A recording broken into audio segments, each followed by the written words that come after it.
হিন্দুস্তানে একটা ছেলে, উনি খুব নওজোয়ান মানুষ, মসজিদের মধ্যে আজান দিতেন। একদম মুফতি আমল হক সাহেব এই ঘটনাটা শুনেছে। আমি কোন কিতাবে যেন পড়ছিলাম যে উনি মসজিদে আজান দিতেন, তো ওখানে এলাকা ভিত্তিক দাঙ্গা হইছে। তো এমন একটা ভয়াবহ দাঙ্গা, এই দাঙ্গা হওয়ার কারণে ওই এলাকার এক জমিদারের মেয়ে, হিন্দু মেয়ে, সে ওই রাত্রেবেলায় ঘর থেকে পালায় বের হয়ে গেছে। দাঙ্গা লাগছে, মারামারি লাগছে, গণ্ডগোল। যখন পালায় বের হয়ে গেছে, ওই মেয়েটা মানে কোনো দিকে দিশা না পাইয়া দৌড়ে ছুটতে ছুটতে এসে রাতের অন্ধকারে মসজিদে এসে ঢুকছে। আর মসজিদের মধ্যে ওই ছেলেটাই, যে মুয়াজ্জিন সাহেব আজান দেয়, মাদ্রাসায় পড়ে। তো বলছে, ভাই আমি এমন বিপদে পড়ে আসছি। মেয়েও একটা খুব প্রাপ্তবয়স্কা মেয়ে, ছেলেও প্রাপ্তবয়স্কা, দেখতে শুনতে হয়তো ভালো ছিল। তো ছেলেটা কি করছে, মেয়েটারে নিজের রুমে জায়গা দিছে। কিন্তু মেয়েটা বড় আতঙ্কিত হয়ে দৌড়ে আসছে। এখন আবার কার কাছে আছে এটাও একটা আতঙ্ক।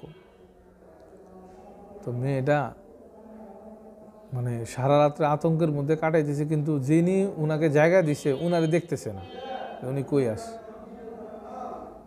তো একটু মানে নিজের মনে একটু আতঙ্কিত। তো পরে ওই মেয়েটা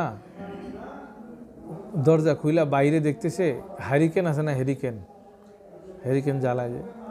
ওই ছেলেটা হ্যারিকেনের মানে আগুনের তাপটা যেখান দিয়ে উঠে ওখান দিয়ে আঙ্গুল ঢুকায় আর বাইর করে। মানে আঙ্গুলে একটু তাপ দেয়, আবার বাইর করে ফেলে, আবার দেয়, আবার বাইর করে ফেলে। তো মেয়েটা দেখলো যে আগুনে হাত দেয় আবার বাইর করে। তো সকালবেলায় বিদায় হওয়ার সময় জিজ্ঞাসা করছে যে, আচ্ছা আপনি তো রাত্রেবেলা আমার একটা উপকার করলেন, কিন্তু আমি রাত্রেবেলা দেখলাম আপনি আগুনের মধ্যে হাত দিতেছেন, বাইর করতেছেন। তখন ছেলেটা বলল, আপনি যখন আমার ঘরে আসছেন তো শয়তান আমারে ফুসলাইছে আপনার ব্যাপারে। তো আমি নিজেরে একটা বুঝাইলাম যে দেখ তো দুনিয়ার আগুন সহ্য করতে পারস কিনা, এই কাজ করলে তো জাহান্নামের আগুনে জ্বলতে হইব। তো কমপক্ষে এতটুকু দেখো যে দুনিয়ার আগুনটা সহ্য করতে পারস কিনা।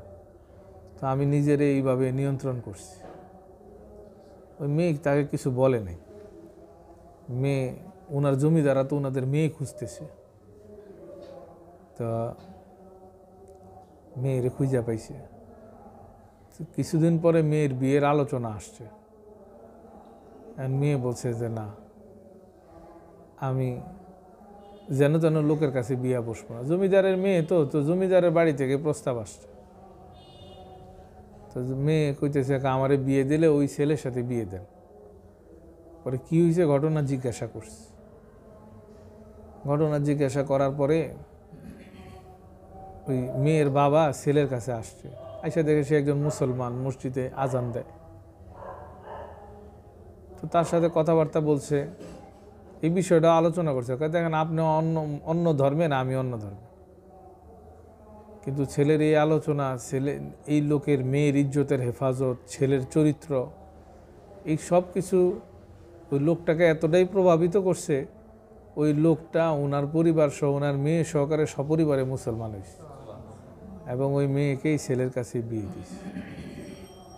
এই ছেলেটা দেখেন সুন্দরী মেয়েও পাইছে, জমিদারের মেয়েও পাইছে। অর্থাৎ আল্লাহ কইতেছে, ওয়ালিমান খাফা মাকামা রাব্বিহি জান্নাতান, যে ব্যক্তি আল্লাহরে ভয় করবে, আল্লাহ তো জান্নাতে তারা দুইটা বাগান দিবই। যে তাকওয়ার উপরে চলে তারে আল্লাহ তাআলা দুনিয়া তো সফল বানায়।